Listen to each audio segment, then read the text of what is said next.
Hello and welcome to another episode of the Classical Republican. Today we're with Dylan Johns, host of Nature and the Nation podcast.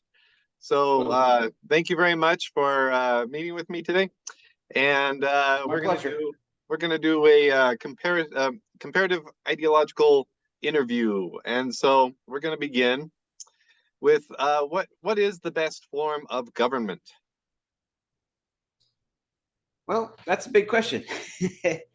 um, in my opinion, I think I really like the idea of mixed government. I think that there's, Aristotle talks about, monarchy and aristocracy and democracy and like the good and bad versions of these.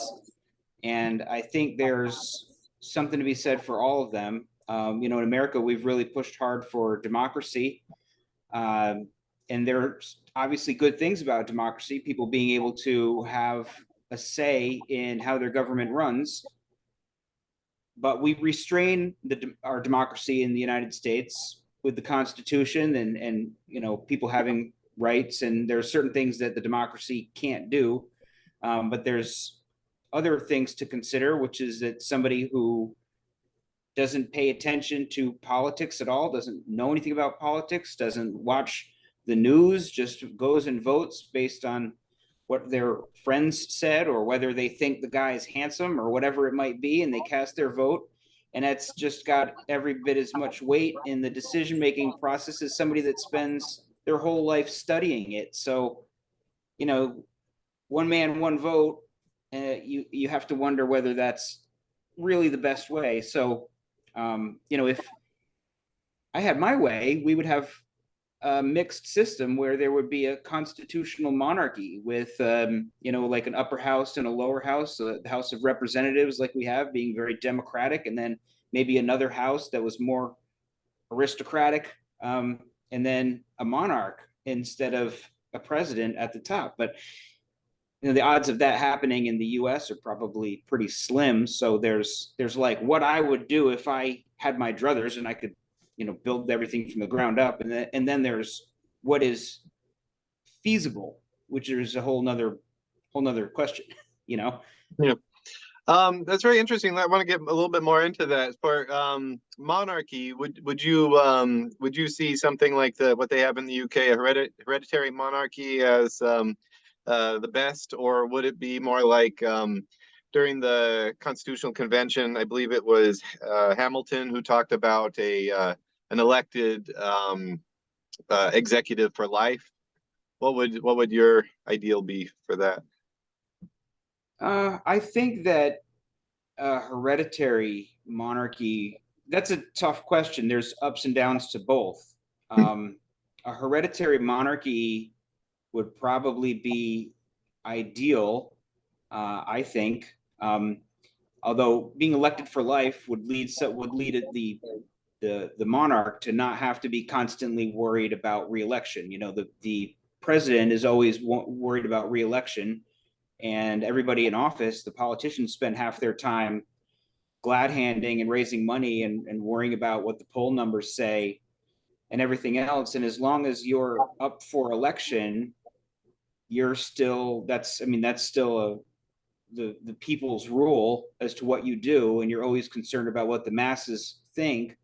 Now, if you're elected for life, that's a little bit of a different story. But part of the question is, what is the monarch there for? Why do we want them in there? I mean, if someone's elected for life, then that's just a 4-year term with the number of years extending indefinitely rather than 4 going on it. But how much different is it really?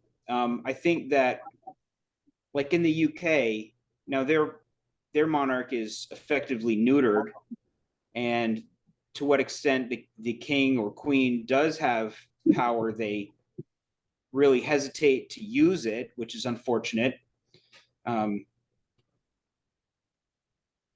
But I think that the monarch would serve a number of functions. One of them would be sort of symbolic, like kind of representing the nation and the history of the nation and the history of the people within the nation. So, like, there's a figurehead role involved where it's a symbolic person who represents the people, you know. So I guess I feel like having a hereditary monarchy, I mean, the truth is most nations have some kind of, ethnic unity.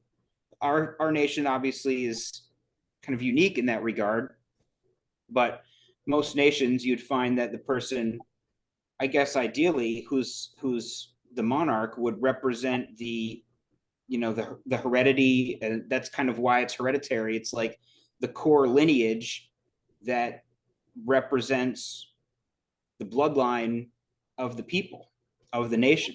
So I think that is probably an important part of why monarchy works and what purpose it serves. It's really interesting. So earlier you mentioned feasibility. Do you do you see any feasibility for that kind of idea occurring in the United States?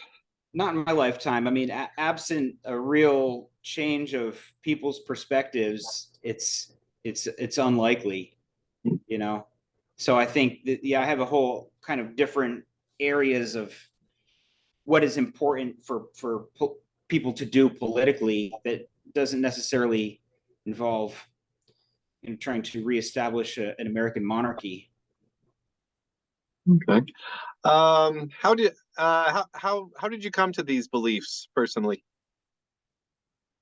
Bit by bit, uh, I wasn't always a Republican. I wasn't always conservative. I wasn't always necessarily like a monarchist or anything like that.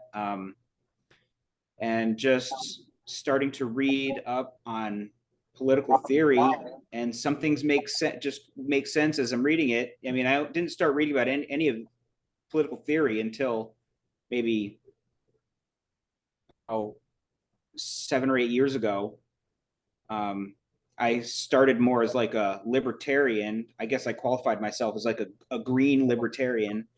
And then, when Trump was running for office, I wanted to know a little bit more about whether or not I should vote for him. And so I wanted to know a little bit more about what conservatism is and what the Republican Party stands for, so I would know whether or not I felt comfortable voting for him.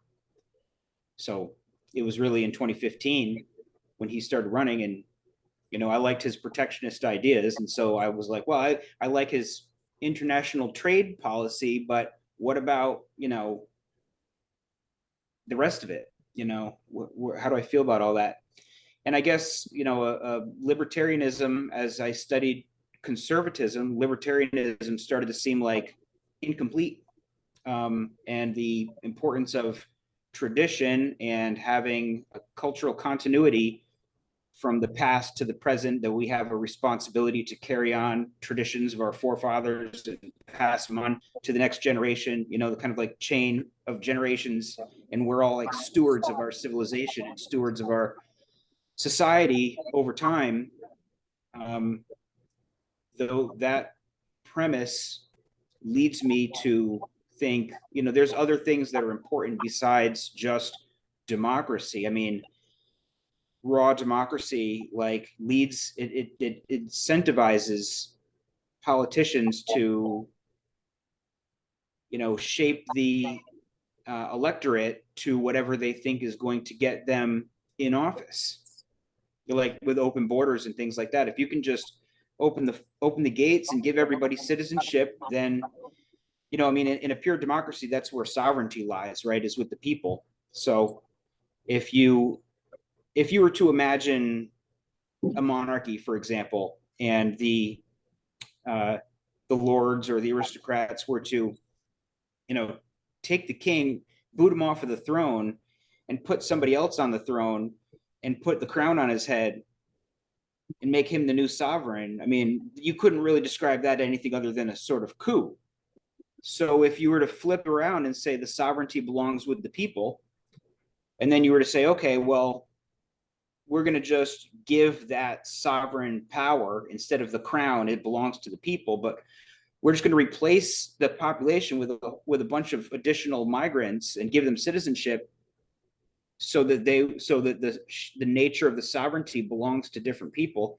it just seems like a sort of quasi coup in the same way, and that's democracy incentivizes that, I think. So Okay. that's one of the things that makes the whole hereditary monarchy seem like it's a little bit less able to, in theory, less able for somebody to just kick them out and replace them with somebody who's going to do their bidding.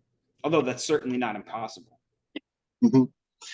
So would you consider yourself a monarchist, or would you put some qualifiers in there, or how would you? Well, qualifiers. I mean, I Yeah. think that it's I wouldn't advocate for like a really strong monarchy, because it's certainly the case that a numbskull can get. I mean, especially if you've got a hereditary monarchy, you can get a numbskull in the position of king, and you don't want to give him all the power. So there's got to be a balance between a representative lower house, based, maybe an upper house that's got some sort of restrictions to give the people who make those decisions of who's going to sit in the upper house would be based on property ownership, or based on having roots in the country, like a couple of citizenship in the family tree that goes back like 3 or 4 generations or something, some sort of qualifiers to so that these are people who have roots in the nation, and are part of the nation, have history in the nation, would have more authority at the upper house. And then the king, and this, there would be a power. I mean, I don't know the specifics of the power sharing that I would come up with if I were to try to come up with such a thing, but it would be a sort of power sharing between an upper house, lower house, and a king. So whether that's really a monarchy, I suppose it is, but it's a constitutional monarchy. Hmm. Okay. Very good. But again, Uh, that's not likely to happen. So like, I don't talk about that a lot on my show. I mean, I've mentioned it a few times here and there, but um, what's more likely to happen is going to be something more along the lines of like revitalizing a sense of nationalism among the population.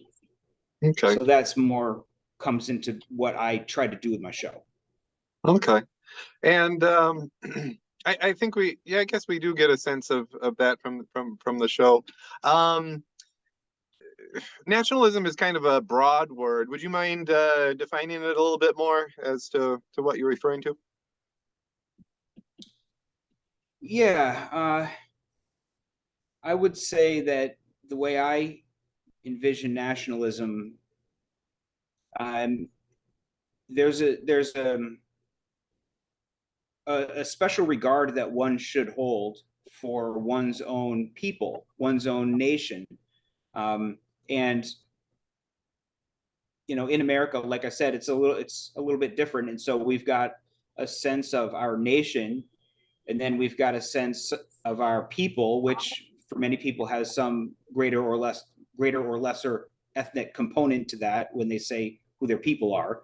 Um, but nationalism would basically say that the citizens of the United States of America are a people, and we should be concerned with the interests of our nation and of our people above and beyond our interests of what's best for the world. So while there may be the case that some economic theory is going to benefit the world, um, or some migration policy is going to benefit people in other countries who are looking for a better life, or whatever the case may be, if we're looking out for ourselves first, putting America first, then that qualifies to me as a sense of nationalism. Okay. Thank you. Um, how much of a statist are you? How important is the nation state, and how strong should it be, in your opinion? Um, I tend to think that it should not be particularly strong. I think that the federalist kind of approach of having strong states, or greater or lesser strength according to the people that live there, and they can set up their own state, as whatever strength level they prefer, and with a federal government that is fairly weak. Um, that allows, because I mean, we're a big country, we're a really big country, and there's a lot of geographically big population. And so if people sort of self-segregate according to their political will, and different states do things differently, so be it. That sort of system allows for people to filter into a political system that they're comfortable with. The whole idea of having a really strong federal government turns the government into, like, a political football where one side gets in power and they implement all these policies for everybody everywhere, and then people get sick of it and the election goes the other side, and then the other side gets into power and they're using the federal government and they're going to push their agenda across the country, and it just goes back and forth. Like the presidency just goes back and forth from one side to the other, and other nations can't even rely that what we're going to say is what we're going to do from one election to the next. So the next guy comes in and changes everything up, and the more you take power from the federal government and give it to the states, the less likely that is to happen, I think. So in I, that level, yeah. I didn't really bring this up earlier, but what you're talking about kind of makes me think about the Free State movement. Are you familiar with that in New Hampshire? Yeah. Libertarians going out to New Hampshire to try to influence the government there. Yeah. What are your thoughts on that? I think it's a good idea.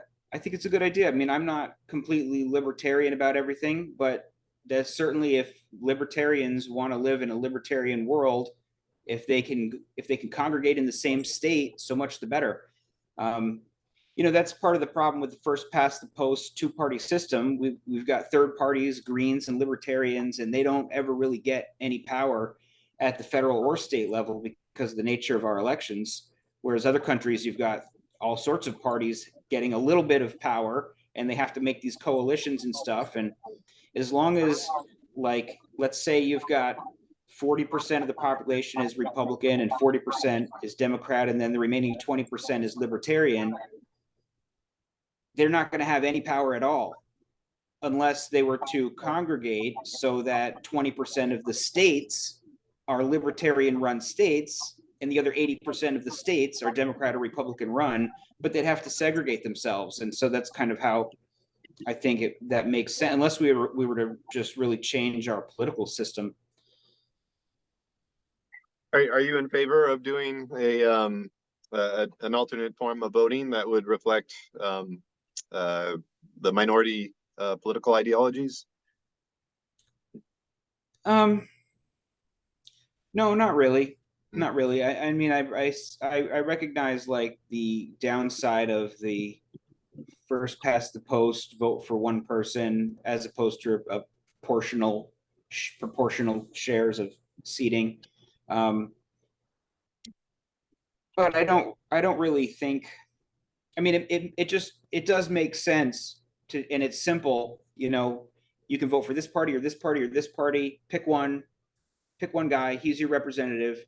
And that's pretty simple. And that system, like, motivates a two-party system.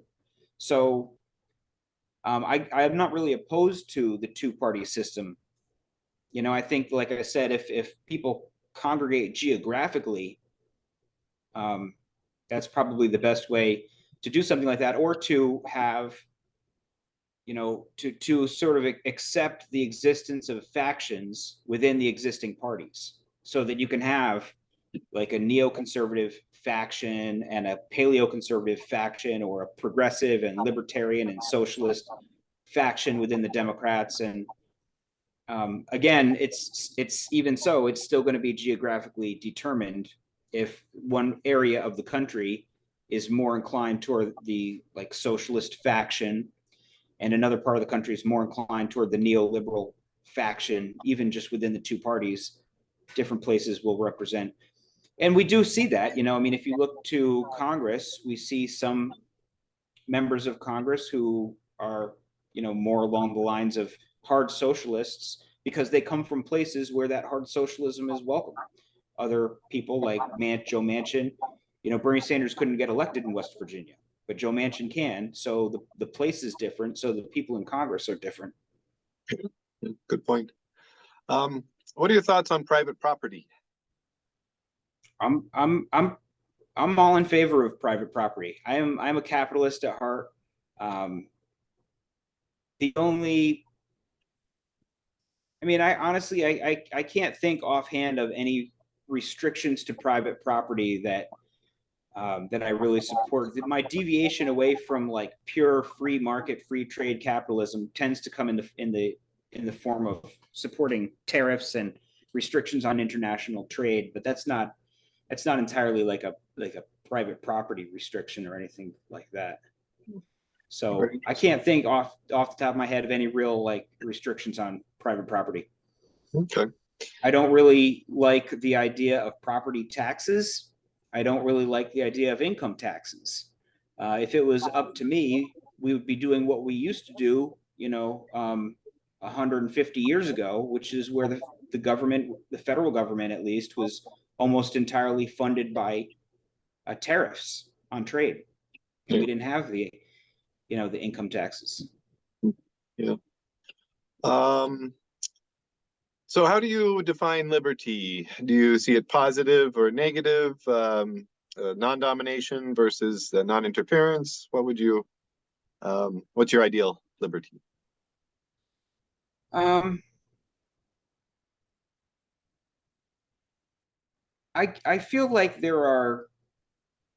I don't know if this will adequately answer your question, but I feel like there are a number of different um, priorities that we have in our principles, and liberty is one principle that's important to us as a nation, but it's not the only one.